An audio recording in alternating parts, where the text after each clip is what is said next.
उसकी सेवा करती थी। इसलिए वचन कहता है सेवा कई प्रकार के हैं पर प्रभु एक है। हम चाह लें सेवा करने के लिए तो हम एक ही जगह पर एक ही भवन में हम अलग अलग सेवा को दे सकते हैं। हालेलुया।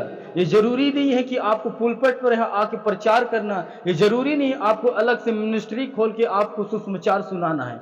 आप एक ही जगह पर रहकर कई प्रकार की आप सेवा को कर सकते हैं। कहता है इसके बाद वह नगर नगर और गांव गांव प्रचार करता हुआ और परमेश्वर के राज का सुसमाचार सुनाता हुआ फिरने लगा।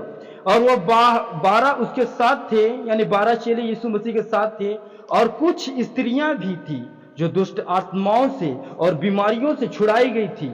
और वो ये हैं मरियम जो मगदलीनी कहलाती थी, जिसमें 7 दुष्ट आत्माएं निकाली थी, और हेरोदेस के भंडारी खोजा की पत्नी योअन्ना और सुसन्ना और बहुत सी अन्य स्त्रियां अपनी संपत्ति से उसकी क्या करती थी?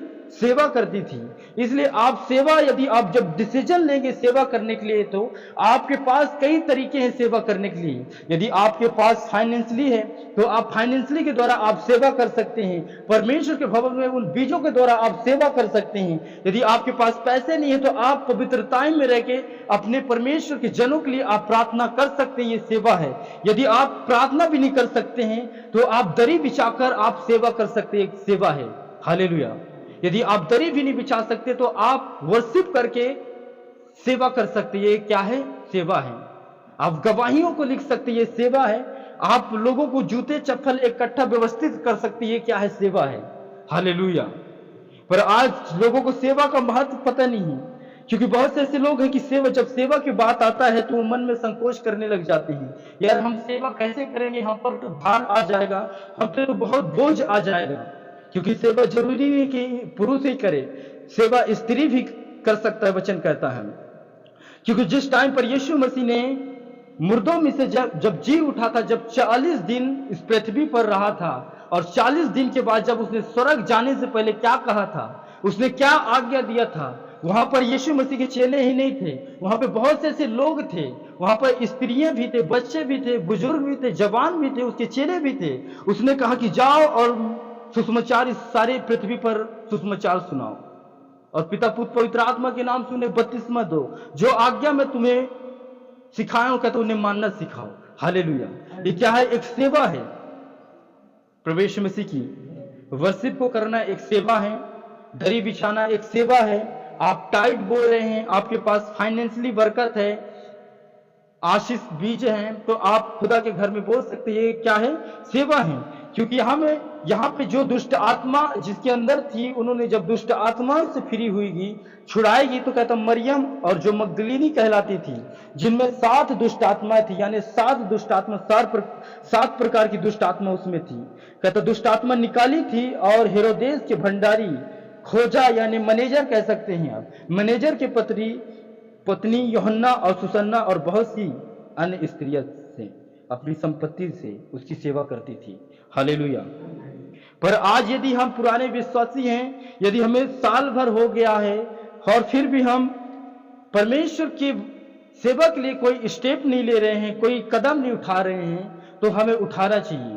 क्योंकि कई बार होता कि कई प्रकार का अलग अलग, सबका बुलाहट एक जैसा नहीं होता है, सबका बुलाहट अलग अलग होता है। तो इसीलिए उस सारे चीजों को जो हमारे सामने परोसा जाए, उन सारे चीजों को हमें करना चाहिए। हालेलुया। प्रवेश मसीह की, इसलिए हमें सेवा में उतरना चाहिए। आज हम इसलिए आशीषित नहीं है, आज हम इसलिए बरकत को हासिल नहीं कर पाते क्योंकि हम सेवा में नहीं है। आज एक पति अपनी पत्नी से निराशा है, आज एक माँ बाप अपने बच्चों से निराशा है, एक आज बहुत से ऐसे परिवारों में से घिचपिच चलता है। क्यों? क्योंकि वचन कहता है, यीशु ने कहा कि यदि तू मेरी सेवा करेगा तो पिता तेरा क्या करेगा? आदर करेगा। हालेलुया।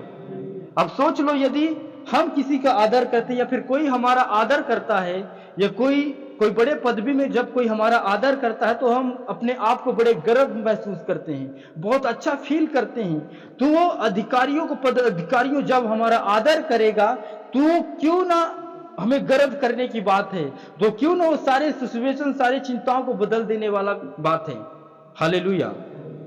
क्योंकि वो इजरायली इतने परमेश्वर को चिन्ह और चमत्कारों को देखे थे, उन पर काम प्रकट किया गया था। वो जंगल में उन्हें परमेश्वर ने भूखा नहीं मरने दिया, प्यासा नहीं मरने दिया। उनके हर एक परिस्थितियों में वो साथ खड़ा रहता था। वो जब पुकारते थे यहोवा, कि धूप के समय बादल कर देता था, अंधियारे के समय में आग बरसा देता था और दुश्मन से बचा कर रखता था। फिर भी वो सेवा के लिए कोई स्टेप नहीं ले रहे थे कि हम परमेश्वर की सेवा करेंगे। उन्हें तो अपने आशीषों से, अपने चीजों से वो मतलब था, पर परमेश्वर की सेवा से कोई मतलब नहीं था।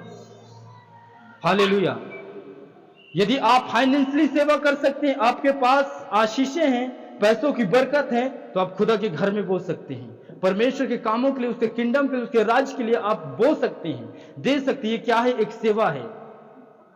यदि आप दूर रहते हैं तो सप्ताह में आप एक बार आके खुदा के घर में सेवा दे सकते हैं। यदि आप बहुत ज्यादा दूर रहते हैं तो सप्ताह में, महीने में, 2 सप्ताह में, यदि जितने बार आप आ सकते हैं खुदा के घर में सेवा दे सकते हैं। वर्शिप के द्वारा और प्रार्थना के द्वारा, दरी के द्वारा, बहुत से चीजें हैं जो आप सेवा दे सकते हैं।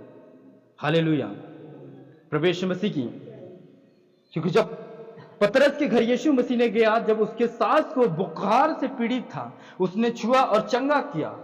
पर उसकी सास, जो पतरस का सास थी, उसने खामोश नहीं बैठे रहा। वो उठकर फुर्ती से वो यीशु मसीह की सेवा करने लगा। आज हम चंगाई तो पा जाते हैं, हम आशीषित तो पा जाते हैं, पर वो आशीषित परमेश्वर से अलग रहता है। तो वो आशीष सदा के लिए बना नहीं रहता, न वो चंगाई हमेशा के लिए बना रहता है। यदि परमेश्वर हमें चंगा भी करता है, ठीक है, आज हमें चंगा करता है, यदि हम चंगाई पा गए, हम परमेश्वर को भूल गए, वो कुछ दिन के लिए हीलिंग बनेगा, फिर इसके बाद दुष्ट आत्मा फिर डबल अटैक करेगा, तब क्या होगा? यदि आप उस हीलिंग को संभालना चाहते हैं, उस छुटकारे को संभालना चाहते हैं, तो आप तुरंत स्टेप लेना होगा कि मैं परमेश्वर के लिए मैं सेवा करूंगा, परमेश्वर को मैं अपना जीवन अर्पित कर दूंगा, मैं पवित्रताई में रह के मैं उन चीजों को न करूंगा जो परमेश्वर मुझे मना करता है। ये क्या है? सेवा है। हालेलुया। और यदि डिसीजन आप नहीं ले पाते, फैसला नहीं ले पाते हैं, तो आप बगैर सेवा को, उस आशीष को, उस छुटकारे को, उस हीलिंग को आप कितने दिन तक आप संभाल सकते हैं? हालेलुया।